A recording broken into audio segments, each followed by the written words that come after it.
On the blue side, it's SK Telecom T1. In the top lane, Huni, jungler Peanut, mid laner Faker, bot laner Bang, support Wolf, and behind them, Coach Koma. And on the red side, it is the Flash Wolves now in the best of 5 against SKT. We've got MMD in the top lane, Karsa in the jungle, Maple the mid lane, Betty and Sordat the bot lane with Coach Steak.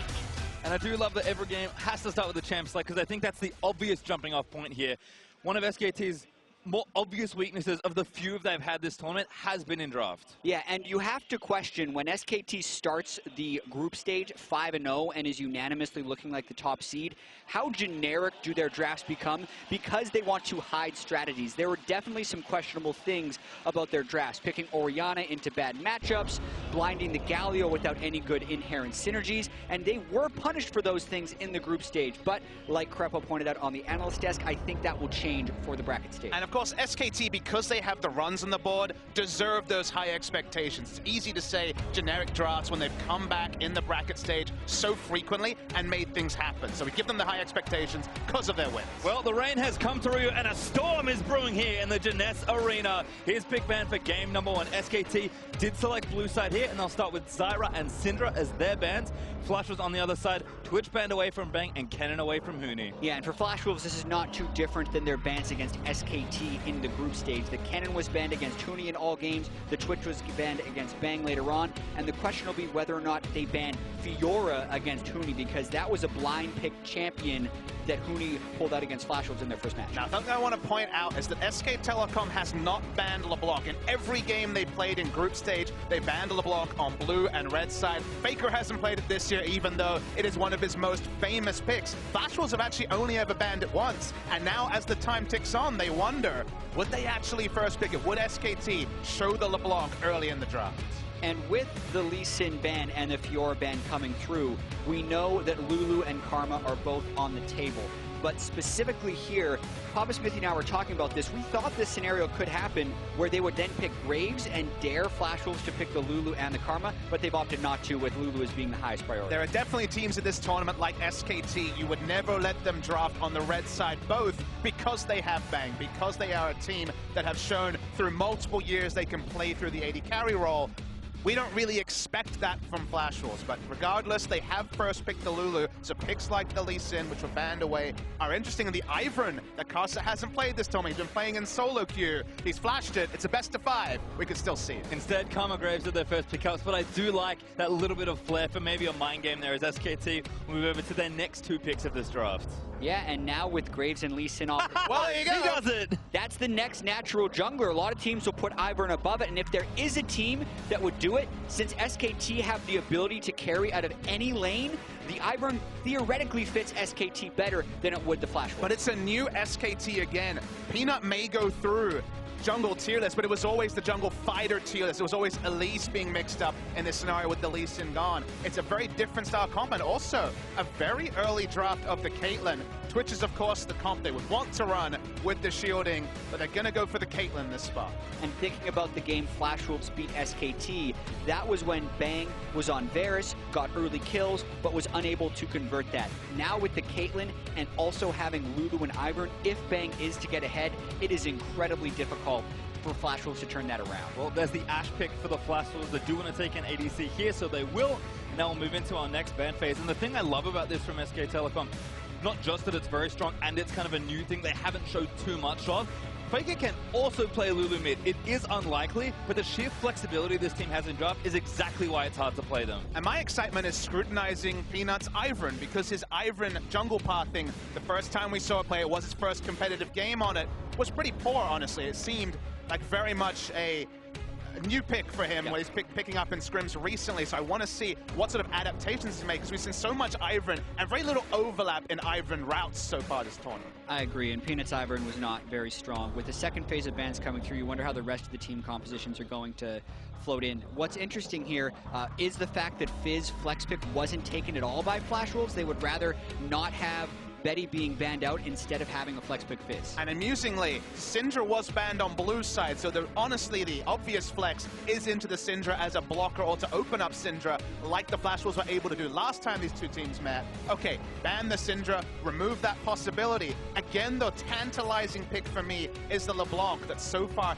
is not being looked at, and again, you just wonder, will they bring it back? Because we know Faker is a god of LeBlanc. Well, Rumble banned on by SKT, so top lane is kind of being taken here. If you think about that, Fizz may be going there as well. Galio Lucian's kind of cute from Flash Wolves, so also looking at Hootie, and of course, I think just moving the Lucian out of the game, we'll see if that develops at all in the series. Flash Wolves, though, looks like they do want to tank MMD, may opt for Nautilus here. And this would be a little surprising to me with Gragas still being on the board and really being seen as a stronger tank. That's something Hootie could absolutely match with if he wants to, and even Shen is still on the board, who does end up getting the advantage in the split push around 2 or 3 items. So I don't think the strongest pick right there from Flash Wolves, but it's trying to set them up for a counter pick in the mid lane.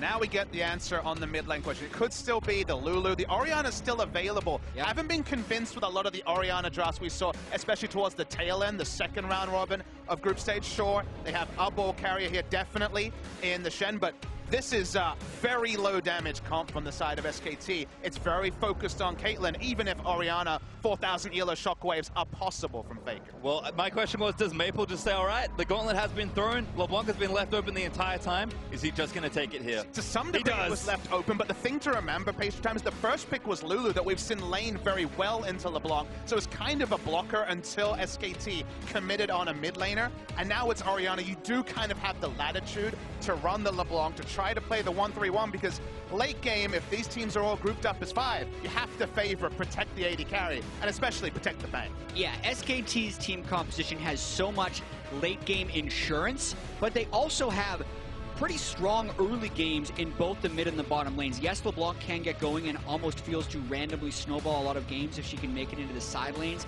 and get a bunch of kills, but Faker can shove that in early. The bottom lane can take the turret fairly early, and then it's going to be very difficult for Flash Wolves to punish in side lanes when they're up against the likes of Shen. So I am a big fan of this SKT draft overall. But if Flash Wolves can actually get it going in the early game like they did in that final match against SKT, take some charge, force the 1-3-1 with only a Shen to react, and stop the Ivern getting camps, because of course he needs the time to prep, you could also see them overwhelming in much the same way they did last time on the Rift. Well, it'll be fun to see the adaptation throughout the series, but a very safe draft from SK Telecom to start things off.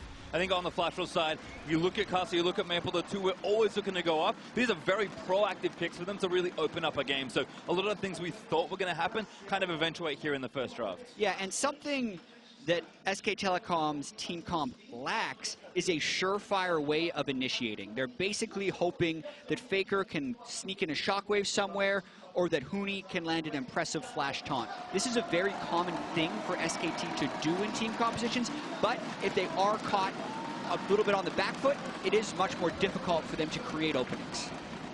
Well, we're going to move out onto the Rift for the first game of our first semi-final. SKT will play the Flash Wolves for the first time ever internationally in a best-of-5. And game 1 going to tell us a lot. Flash Wolves grouped together, moving out. SKT found out nice and defensively.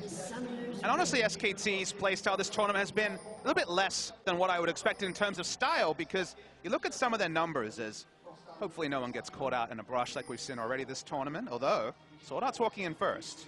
Dang does spot them though, so it should be okay there. Going to move back towards Wolf, and his turret ward does stay up for SKT, but Flash Wolves invading for vision. Yeah, and this is Flash Wolves trying to disrupt whatever Ivern path Peanut would have. You always want to have some type of intel on Ivern, since it is a big mind game of whether or not he steals one of your buffs or goes for a full clear.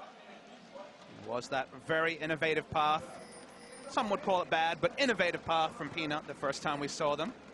So, for context there, as Karsa is re-invading through the side, Peanut's jungle path... Oh, it's too quick. He's actually going for a kind of Faker. Forced to burn barrier. Betty gets some shots down as well. Faker probably not going to have to burn a sum, although Sword Art's still here. It's really greedy to re-invade on the weak side where they already knew that multiple members of Flash Wolves were congregating, and Okay, it's not Flash, but still, there is a penalty for Faker walking in so assertively. Yeah, extremely often you actually see the team ward and then retreat instead of ward and stay. And this then triggers Peanut to try and start the red buff. So any type of pre-planned route Peanut would have, which he did not do a good job of pre-planning his route his first time on Ivern, is going to be mixed up. He had to smite right away on red buff on the alternate side. But it's like kind of a next level, because the reason why I imagine Faker showed himself was to actually allow Peanut to go for this red side steal, judge how many people were going to be on the bot side, and sure, nothing happened. So right now, Peanut has been guaranteed 2 buffs, or at least that part of the situation is happening. Yeah, I agree with that, but also with the way that Ivern needs to wait about 40 seconds for his camps to be able to be cleared, there's a chance he gets denied the Raptors he spent his resources to take. Notice how Karsa has directly run over towards the Raptors. This puts Peanut in a deficit early on in the game. Raptors are the most valuable camp. Karsa gets both, and also there are resources burned by Peanut to start that camp. Really smart stuff from Flashwell's. Peanut actually going to recall as well after make that blue. Actually now, bottom like, whoop, in trouble, heal force the burner. Shauna, what's in Flash orders, but can't get the kill now. Betty cutting back on the bangs, he needs a few more autos. Bang, Flash is in, that's first blood for SKT. Insane amount of aggression already straight up in the 2v2, knowing there were no junglers in the same quadrant. Dashes in for the headshot.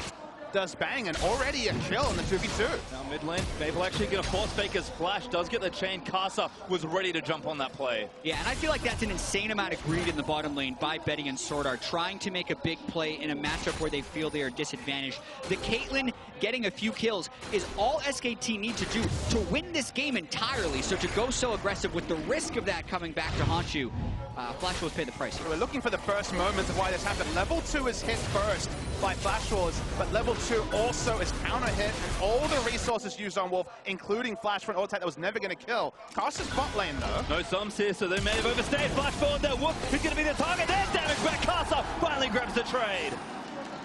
Big by Karsa, he still has that lead over Peanut, as Peanut is trying to get some counter jungling, and stealing the Krugs, in my opinion, is almost never worth it. A lot of junglers avoid killing the Krugs at the start of the game because they are such a huge time investment for such a low experience gain. So Karsa, I think, extremely happy about this opening. I mean, the pathing from Karsa here has been so interesting. Enemy red into his own Raptors, and then making it through the bottom side quadrant again, skipping over blue multiple times, the Wolves, the Gromp. He very much has had a purpose, and SKT overstaying with no summoners actually granted them an option to try and steady the bot lane that was looking like it could be very much SKT one-way traffic. Yeah, and Karsa wants to get his third Raptor camp of the game coming up at just after 4 minutes and 20 seconds because he knows those will be respawning in about 10 or 15 and was hoping to sneak in. Doesn't want to get over-aggressive, though, with his support in base.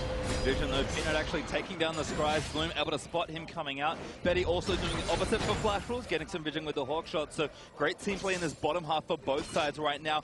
Meanwhile, on the top lane, it's tank v tank, and unsurprisingly, they've just been pushing waves back and forth. I do like the Dawn's Blade from Huni, though. It's kind of showing off some of that trademark aggression. Dawn's Blade is Tiamat as a possibility, but while we get a bit of breathing space, we've had an insane first 4 minutes for a best of 5 given the defensive drafts. You know, Jack, you were talking about the lack of initiation, which is very clear on the side of SKT, but if you look at some of their numbers, SKT's style hasn't been late game team fights that they perhaps have been famous for in previous iterations. Their average kill participation on the side of SKT is 55%, which for context, Flash was at 69%. So for there to be such a big disparity, it feels like setting up the 4-1 split push, and specifically Huni, has been the way SKT has played this tournament. Exactly, and Flash Wolves are much towards your normal distribution of kill participation. SKT has definitely been an outlier in this tournament in the way they spread out the map. And this is one of the newer dynamics Huni has brought to the team in this tournament. He individually, as Maple tries to go onto Faker. Faker does get chained up by Maple with Peanut there behind him to protect. Yeah, Huni individually has the lowest jungle proximity of top laners, which is 4% of the time. Peanut is within 2,000 units of him within the first 3 to 50 minutes of the game. So he's basically doing this alone. And then he split pushes the rest of the game, having some of the highest CS numbers post 15 minutes and creating pressure in his own right. And that means that SKT is not actually engaging in 5v5 team fights. They are absolutely playing through Huni, making teams throw resources at him, and then winning elsewhere. I mean, that has kind of been their strategy. Huni has the highest DPM of top laners, the highest share of gold mid lane. Maple's in though. Karsa actually already showed up. Faker now level 6. I think Maple tried to get it in before Faker got his ultimate, but Peanut, great respect there, just babysitting Faker through this lane and making sure the wave buffs up. That's why Engage again, hasn't really been, it's been disengaged. It's been the 4 members disengaging while someone was split pushing. Even in that Flash Rules game, it was Delusion, or it was, sorry, Bang, just split pushing on AD carry while the 4 members bot lane tried to give away the least amount while a turret was being taken. So it's been a surprise to see no pick comps from SKT, but that's just not been their style at MSI 2017. Another invade here, though, from Kasa does propel the plan forward. Red almost up. Kasa gets vision down. And this is dangerous, trying to do an invade against a team to level 6 Shen. So even if he tries to fight Peanut here, Peanut does have backup from the top lane. Kasa being patient, finally pulls the buff in. Peanut got the ward on the wrong spot. I don't think he saw the red buff go into the brush. Maple also joining down to help him, but this could be maybe a big moment. Kasa, though, has smite, should be able to take it. Ivan has to mark the camp. Kasa takes the red. Kasa did that all right. The time that Peanut placed his Brushmaker into the red buff, he actually gained vision and tried to channel it. If he would have been able to channel for 2.5 seconds, he could have smoted away right away. But you do any damage to Ivan while that's happening, which Kasa did, you basically push him completely off the buff. So very well done by Kasa. But I always smile when I see these scenarios with Peanut on the Ivern because he's a guy who contests buffs. We've seen him steal so many Barons this tournament. Seeing him literally not have a kit to be able to contest realistically is kind of this sort of existential crisis for Peanut that he's never had to deal with. Betty in trouble, gets exhausted there after the polymorph from Wolf. Bang, gonna keep moving forward. Does have sums back up. No all in, but again, the bottom lane playing so aggressive. SKT gonna win that 2v2. Yeah, and this is sending Betty back to base way before he wants to at this point. He hasn't bought yet, but this minion wave can crash into the turret, and the last thing you want as Flash was for SKT to get that early gold lead because of first turret gold. That's why Karsa is actually spending a lot of time down here to make sure the wave stays pushed. I think they were trying to set up a level 6 play, but good aggression from SKT is going to force the duo of Flash Wolves back as Kasa very neatly cleans that wave out from under the turret and hits a recall for himself. Other than that, triple Dorant in the top side for MMD, burst that Tiamat, so lots of early wave play for these top laners, and the early parts of that Morello Normicon. We've seen a lot of LeBlancs move away back into more traditional mid builds here. Not as many Gunblades, and much more going kind of your standard builds as Betty actually going to transfer topside Flash Wolves. They went out of that lane. Yeah, Bang's coming back with the BF sword after already having a pick-tack advantage. That lane is going to get worse before it gets better. And now Flash Wolves is initiating the swap onto SKT. It's most likely going to be given away the Ocean Drake when SKT wants, but more importantly, it's about who can race to that first turret fastest. And it's informed by a couple of factors. The reinforcements going down at 5 minutes means they can actually trade a race when it comes to auto attacks. Not when there's so much AD onto Caitlyn, but you understand the thought. Also, it is the Ocean Drakes. It's one of those lower priority Drakes, so would they make the same play with a Mount or Infernal? We won't have that information, but I do like the idea of respecting the buys coming through from Bang and just opting out of the 2v2 that they've been losing. Well, pressure now starting. Zone pretty far back, and Carson's also on this side, so Flashfield committing everyone to the strong side, and we're going to have a race for this turret. Maple not unlocked yet, but he's going to get onto Faker and landed chain. Bit of damage there from the Q, did not use the skill shot, but Daisy and 3 members of SKT are all going to help out, and that's first turret. Yeah, SKT has such a head start because they already poked it down. Also, Daisy's tremendous in these scenarios because you get to tank turret shots with Daisy and also shield Daisy to keep her alive later. But Graves is no slouch, so I can see why Flash was willing to opt into this trade. SKT will beat them in this race, but there's a chance they trade 2 for 2. Gonna push through, but looks at things. Wolf does actually take some damage over the turret. MMD doing what he can to keep them off as he tries to deal in minion waves with Riptide, but too much damage taken back here for the Nautilus. MMD can't stay without it being very unsafe. Faker trying to go over to disrupt this. You can see how much extra time the Daisy bought them, and now Faker might try to disrupt later, throws the ball and lets him know he's there. Can't commit too hard though, pastry time. That's why he's being so respectful. Faker has had some oversteps so far. Maple went bot as well, but this turret should go down before he can get there. 2 turrets now for SKT. Just playing the trade a little bit better. Flash Rolls looks like they're going to stick around for at least 1 more wave. I mean, tempo is so hard for Flash Rolls to evaluate, with Daisy tanking up basically enough shots for entire minion wave, and also there being such a disparity in terms of AD between the two. So even with Graves doing more work, the tempo advantage for this split pushing was always there with SKT. And you can see the cost of it. They're most likely getting it on this 3rd wave through, but the time bought means Bang and Peanut are chipping away on that Ocean Drake. Yep, smite up of Peanut just in a few seconds, so it shouldn't be too difficult, and Flash Rolls aren't even close to the area to try and contest. So again, a very smart macro play by both sides with SKT, as almost always coming out on top. And it's the next level part of it. I really like what Flash Wolves did, opting out of the 2v2, but then even though SKT was being reactive, they make the right call, they make the right map call. We've seen teams kind of frustrate us with inaction or poor reads. I mean, even as far back as G2 versus SKT, the first game of the tournament, we rued how G2 got ahead and then just didn't really know how to trade up when they were ahead, but SKT ahead, behind, making a smart map call at the start of this particular series. Yeah, I would also actually like what Flash Wolves did there, because the bottom lane was getting worse before it would get better. So when you get a 2-for-2 turret trade and only give up the Ocean Drake, that's better than if Betty and Sword Art would have stayed in the bottom lane for another 5 minutes, because then you're losing 1 turret for 0 and also losing the Drake because of the control loss on that side of the map. So I think Flash Wolves make the best of a bad situation. Of course, remove the chance of a dive as well. That was certainly a possibility. We still haven't seen Huni use the Stand United so far this game, so there certainly is a case for getting out while you haven't really been snowballed upon. And Bang, well, his go on the 80 carry dream. Doesn't need no boots, just got an Infinity Edge. Yep, really strong right now for the Caitlyn. Bang should be able to get comfortably through this mid-game. If it accelerates, we've seen SKT consistently take over games in record time. Flash Wolves, though, trying to respond, leaving Betty towards that mid lane. Play to the Ruin King shouldn't be too far away. And this is something that Maple can do that Faker really can't in this mid lane matchup. He's got TP and he's LeBlanc. So much side lane pressure here for the Flash Wolves. Yeah, late game fighting, if Bang continues to build crit items on top of the Infinity Edge and has all the shielding, Flash Wolves wouldn't have much of a chance. So for them to do something here before the 35-minute mark, they need to make things happen in the side lanes. They got Bang! Oh, no, he's backwards, and that Sword Art going to root him down. Shot coming out from Bernie. This should be a kill. Flash Wolves with the outplay forcing the fight, but here's Maple. Now wants to work, gets the chain down. So much damage. Second chain lands, and Flash Wolves come alive. SKT accept the losses. Bang with a very rare mechanical misplay, going the wrong way. Neither of them used summoners. Wolf flashed preemptively and didn't have it. Bang accepted his fate, but that's a big win for Flash Wolves. When is the last time we saw Bang 90 caliber net in the wrong direction? And not only did they get the 2 kills, but also they returned to the mid lane. So those are 2 costless kills for the Flash Wolves outside of the 2 ignites or the 1 ignite they use. And it sounds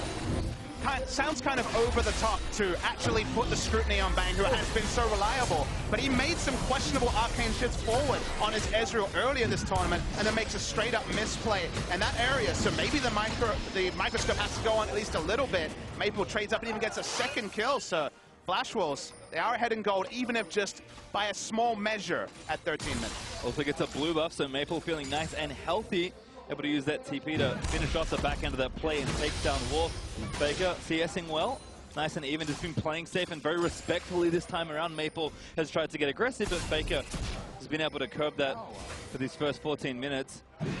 Maple, though, backing onto Faker. It's a tough one to try and match, but Maple is going to get the chain down. Doesn't quite get the latch, so no extra damage. Faker, again, standing strong. Yeah, he did manage to proc his passive, though, so that's why Faker is down about half of his health. And also Maple's itemized a little bit more magic resistance in his build, so he's pretty happy about taking those trades on top of having his full corruption potion, so he will also out-sustain at this stage in the game. Maple pretty happy about that. If he ever gets the edge, he wants to make a roam. We can see Flash is actually keeping 3 here to try and defend this turret. Good wave clear from Sword Art. Going to get the back end with an empowered Karma Q. This is tough for SKT to really break, despite how strong the siege with Ivern, Kate, Lulu is. And Maple seems like he consistently has pressure in this lane.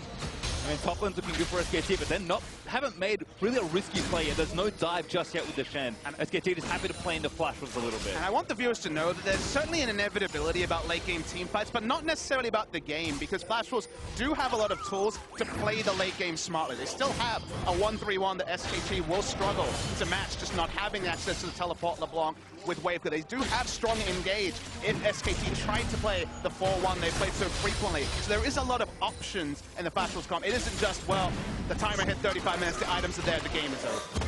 Pass on to Peanut, but Peanut root calls it, gets his way out.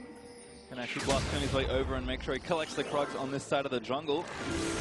Again, Flash Wolves just sticking to this top side for now. Maple feels like he's more than comfortable sitting in the mid lane wave clearing, but we might see a swap up as recalls come out, and all that damage Maple did was without his first major item really completed, so I think he's going to go back soon, or should have enough for Morelli-Nomicon, and Blade of the Ruin King also being done for Betty means that Flash Wolves can start maybe playing with their lead a little bit more. Again, it's not a huge lead, but might be enough to really get something going, especially with that next Infernal coming up in a minute. Yeah, Maple sitting on 2,000 gold, so a pretty generous recall is what he's able to get off right now. Picks up the Morelli-Nomicon, and the Drake in 1 minute is definitely what the control is going to be about. Huni's level 11, very powerful Shen Shield. The amount of anti-burst that SKT has is absolutely immense, so it requires Flash Wolves to actually get off really good initiations. Carson needs to AoE and threaten multiple people at once, otherwise SKT can even turn it around at this point absolutely expecting a big fight around Infernal Drake. Has to be pretty insane burst because Redemption is there, shielding is there, so the item timings are already being hit by SKT, so whatever it is from Flash needs to be decisive because the re-engage after a Redemption is a big possibility for SKT. Love the early ages from Peanut, as well as Flash Roars moving to the area. SKT were first, though, so they're able to clear out left side of River Vision. Here is Bang going to get aggressive with Lulu behind him. Betty gets some shots back in, but that Infinity Edge going to do overtime work here for Bang. SKT, again, like they've always done, just moving perfectly throughout the objective, getting the vision down, and kind of seeing what Flash Roars want to do about it. Yeah, and pay attention to Huni as well. He is Titanic Hydra shoving in MMD a lot, and he actually wants to stay kind of far away from him so that his ult and teleport don't get disrupted by the Nautilus. Any poke someone gets before the fight is also incredibly crucial, as this is a very close point in the game. Maple looking for a pick, tries to find Peanut, does get some damage down, but use his ultimate. It's on a short cooldown, but Peanut is kind of low. Flash Roars might have enough to move onto the Drake aggressively. Certainly won't see a recall from Peanut here, won't use the Redemption either, so just has to kind of lick his wounds at 50% HP. We've already seen Shen start to move away. He now returns top lane. Flash Wolves didn't see it, but Peanut just used his last charge of Smite. So if Flash Wolves do go into a Smite fight, they have a massive advantage. Going to be a while there for Peanut. About 60 seconds or so as Bang having to clear these waves back and forth. Flash Wolves again are trying to do everything correctly. Maple bottom lane getting mid priority, and Casa one hit onto the Drake. They are going to start it. Have positioning on it. We'll see if there's any reaction from SKT. Baker's far away, so for now it looks like they might seed it, but SKT are moving up as 3. And again, no, it's Michael. Has to be a fight. Bang, Aaron again. There's the Drake over to Flash Roars. Bang, though, he's going to get out of Sword Art. Tries to root Peanut. Maple round to the side, looking for a monster flank, but Oriana's right behind him. Caster and Betty still getting chased. Baker is going to get Sedge United on, but Maple trying to get the damage down as Bang. Ace in the hole all the way over. Flash Roars disengaged, but Maple is in uncharted territory. Ace in the hole on the wrong target. That was the clone, actually, that was altered, so no reward there whatsoever. Maple will go on the grand chase and get away. That was so well done by the Flash Wolves. The way they didn't over-engage as the Redemption comes out, the way that Maple stuck in the backside and actually caught Faker running over, never actually having to engage to get turned around by the Shen ult. They get the Drake as well as a pushing top lane as MMD catches up to Huni and CS. Might even steal the blue buff, but Maple going to have to get out of that one. Root Caller will not latch through for Peanut. Instead, he'll take the blue away. Faker will get the piece of candy and collect the buff for himself. But this is the kind of measured play we've seen around Objective and Flash Wolves when they beat SKT. Measured play, controlled aggression, whatever you want to call it. Flash Wolves have done it in fits and spurts, but very noticeably against SK Telecom the last time out and in this game as well. They're being respectful, but also pushing when they need to. And that's a great sign that we might actually get a competitive best of 5. Yeah, and also with Peanut pulling out this Ivan for the second time, having one of his worst games at MSI from an experience perspective. At 15 minutes, he was ahead of his opponent every single game in experience until this one where he was down a level to Karsa. I mean, how many times this year have we seen Peanut and Huni at 20 minutes into the game with bagels in every slot in the scorecard? That is absurd to me. We did know that SKT picked a very conservative team composition that doesn't necessarily force fights. So a lot of this is the game plan for SKT. They obviously wouldn't want to give away Infernal Drake, but they're not trying to take any big risks because wait until Bang has 2 full Zeal items, they set up shop in front of a turret and kind of dare Maple to try and make a play. I think that's what they're building towards, but it's actually pretty risky against a team that knows how to force objectives like Flash. And it's just a game comp they haven't taken. Again, Peanut is the furthest away from an Ivern main I can imagine of competitive junglers, like when he was trying to walk up for a Smite steal. Of course, impossible basically on Ivern, can't get the channel off.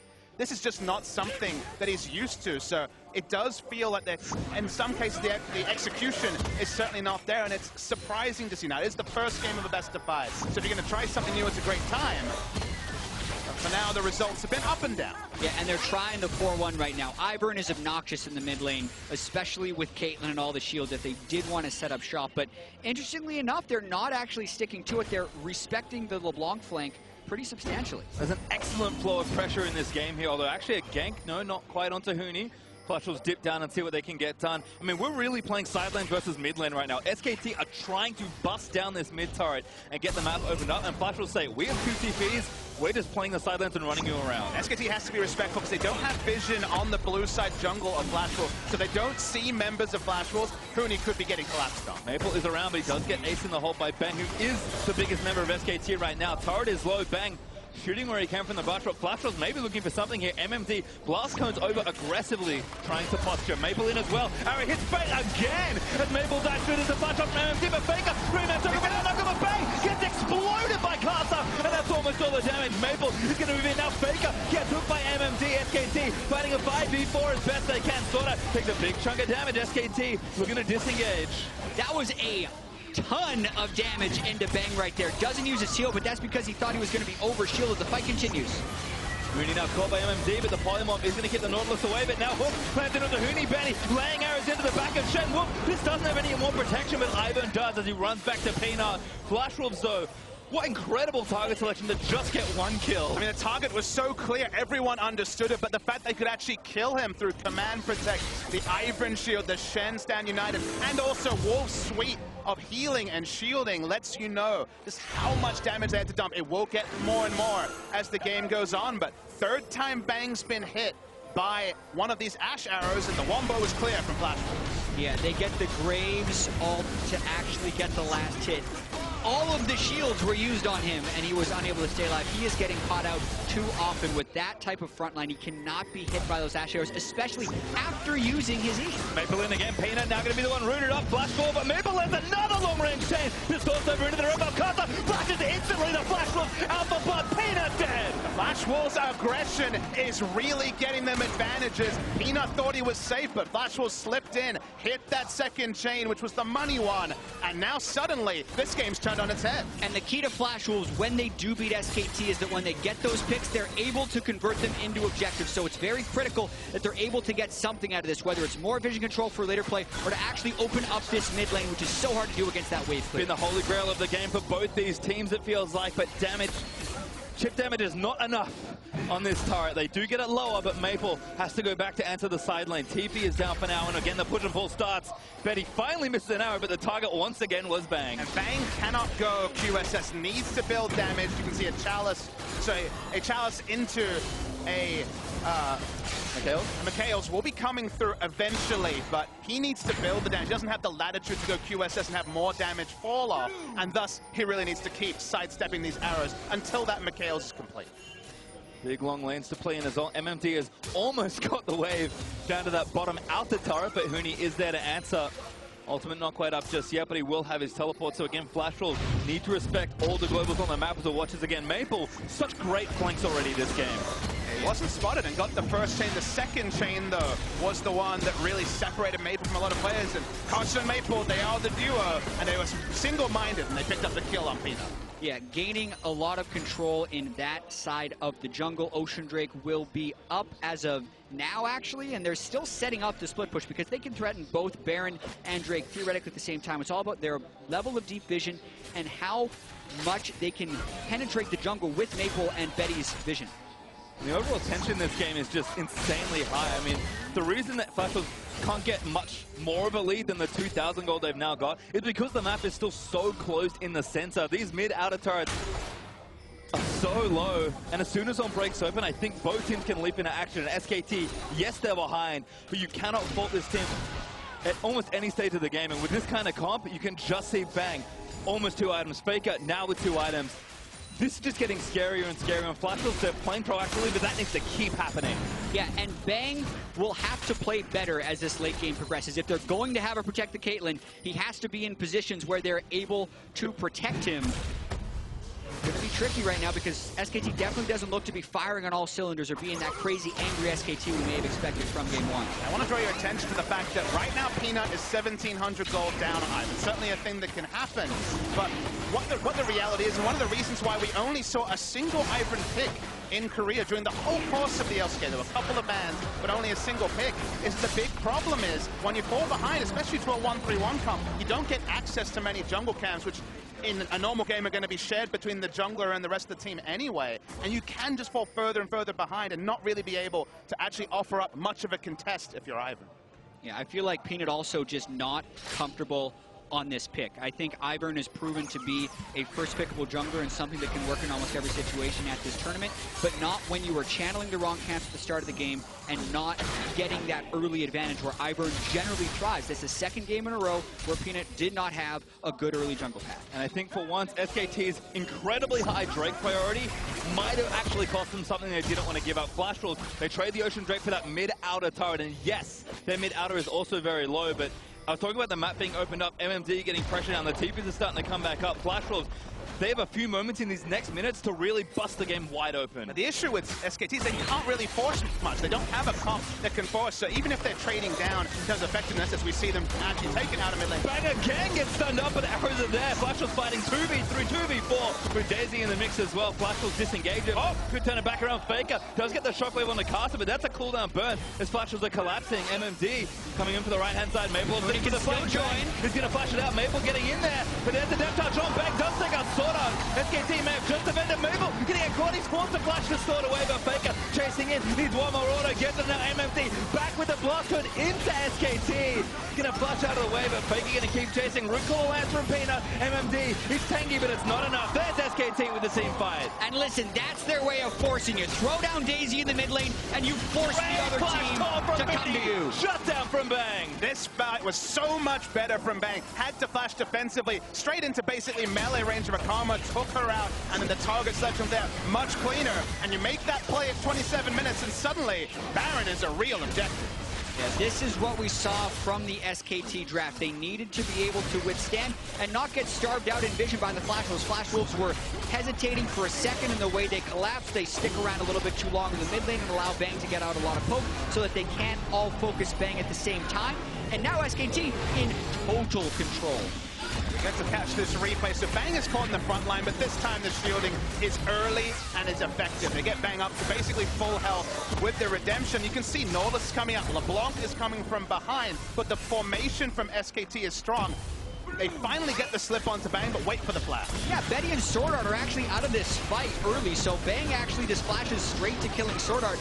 There's no damage back up there, and Maple isn't actually going to burst someone through all those shields in a 5v2 team fight. If Graves was grouped with Karma, maybe that's not a safe flash direction. Maybe he's taken out in the backline, but the fact that he could regroup with his front line, with his shields, meant that it was just closest target, front-to-back action from SKT.